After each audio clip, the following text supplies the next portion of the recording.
সূরা আল কিয়ামা। রহমান রহিম আল্লাহ তাআলার নামে। আমি শপথ করছি রোজ কিয়ামতের। আমি শপথ করছি সে নফসের যে ত্রুটি বিচ্যুতির জন্য নিজেকে ধিক্কার দেয়। মানুষকে ধরে নিয়েছে, সে মরে গেলে আমি তার অস্থি মজ্জাগুলো আর কখনো একত্রিত করতে পারবো না। অবশ্যই আমি তা পারব। আমি তো বরং তার আঙুলের গিরাগুলো পুনর্বিন্যস্ত করে দিতে পারব। এ সত্ত্বেও মানুষ তার সম্মুখের দিনগুলোতে পাপাচারে লিপ্ত হতে চায়। সে জিজ্ঞেস করে, তোমার প্রতিশ্রুত কিয়ামত কবে আসবে? তুমি বলো, যেদিন সবার দৃষ্টি ধাঁধাযুক্ত হয়ে যাবে, যেদিন চাঁদ নিষ্প্রভ হয়ে যাবে, চাঁদ ও সূরজ একাকার হয়ে যাবে। সেদিন মানুষগুলো সব বলে উঠবে, সত্যিই তো কিয়ামত এসে গেল। কোথায় আজ পালানোর জায়গা আমাদের? ঘোষণা আসবে, না, আজ পালাবার জায়গা নেই, নেই কোনো আশ্রয়স্থল। আজ আশ্রয়স্থল ও ঠাঁই আছে একটাই, এবং তা শুধু তোমার মালিকের কাছে। সেদিন প্রতিটি মানুষকে খুলে খুলে জানিয়ে দেয়া হবে কি কাজ নিয়ে সে আজ হাজির হয়েছে আর কি কাজ সে পেছনে রেখে এসেছে। সেদিন মানুষ নিজেরা নিজেদের কাজকর্মের ব্যাপারে সম্যক অবগত থাকবে, যদিও সে নিজের সপক্ষে বিভিন্ন অজুহাত পেশ করতে চাইবে। হে নবী, তুমি দ্রুত ওহী মুখস্থ করার চেষ্টা করে তোমার জিহ্বা নাড়িও না। এর একত্র করা ও ঠিকমতো তোমাকে পড়িয়ে দেওয়ার দায়িত্ব আমার উপর। অতএব আমি জিব্রাইলের মাধ্যমে তোমার কাছে যখন কোরআন পড়তে থাকি, তখন তুমি সে পড়ার দিকে মনোযোগ দাও এবং এর অনুসরণ করার চেষ্টা করো।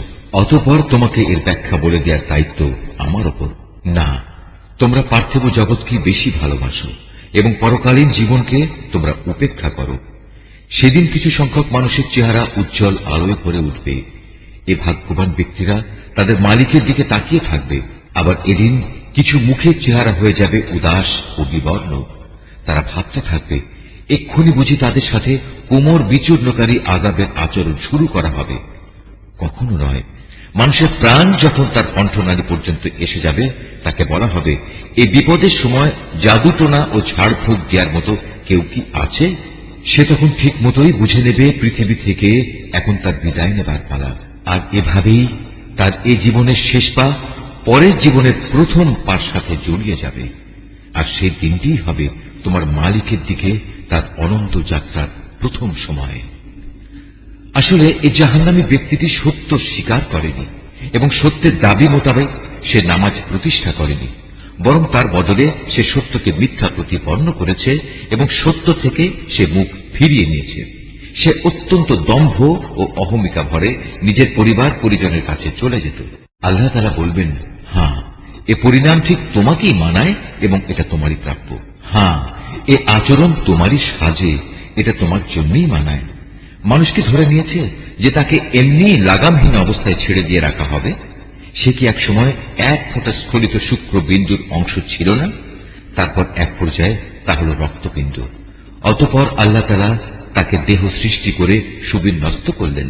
এরপর আল্লাহ তাআলা সে অবস্থা থেকে নারী পুরুষের জোড়া পয়দা করেছেন। এরপরেও তোমরা কি মনে করো আল্লাহ তাআলা মৃতদের পুনরুজ্জীবিত করতে সক্ষম হবেন না?